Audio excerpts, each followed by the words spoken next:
So doctor గారు మనకు అంటే హ్యాండ్ రిస్ట్ విషయానికి వస్తే ఇక్కడ ఎముక ఇరిగినా కానీ లేదా ఏలు తెగినా కానీ సాధారణంగా వేలు తెగినప్పుడు ప్లాస్టిక్ సర్జరీ చేస్తారని, ఎముకలు విరిగినప్పుడు మనకు ఆర్థో సర్జన్ చేస్తాడని చెప్పేసి వింటుంటాం. మీరు అంటే హ్యాండ్ మైక్రో సర్జన్ అని అంటే మీ స్పెషాలిటీ ఏంటి? వీళ్ళిద్దరితో పోలిస్తే మీ దగ్గరికి రావడం వల్ల ఎలాంటి ఉపయోగం ఉంటుంది? సాధారణంగా ఆర్థోపెడిక్ సర్జన్, ఆర్థోపెడిక్ ట్రైనింగ్లో కూడా ఎక్కువగా బోన్ని హ్యాండిల్ చేసే ఎక్కువ ట్రైనింగ్ ఉంటుంది.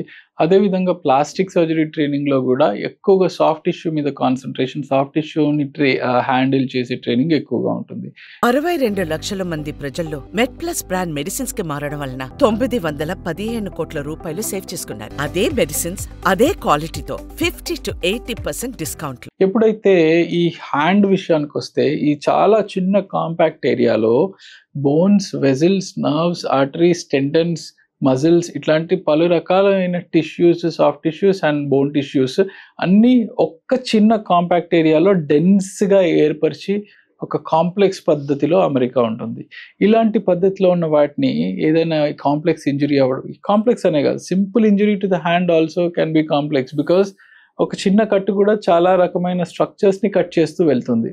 ఫర్ ఎగ్జాంపుల్ అదేవిధంగా ఒక తొడ భాగంలో కట్ అయినా, ఒక చేయి పైన భాగంలో కట్ అయినా, ఇక్కడ పెద్ద డీప్ కట్ అయినా కానీ ఓన్లీ ప్రాబబ్లీ ఒక మజిల్ కట్ అవుతుంది. బట్ హ్యాండ్లో అలా కాదు.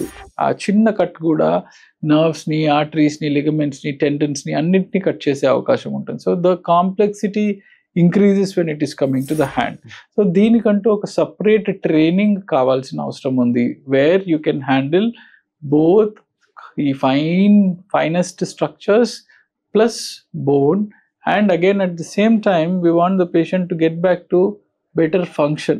Maximum ఈ కాలంలో ఒక గాయానికి ఆ పేషెంట్కి ఎంత ఫంక్షన్ ఇవ్వగలుగుతామో అంత ఫంక్షన్ ఇవ్వగలిగేలాగా మనం చేయగలగాలి.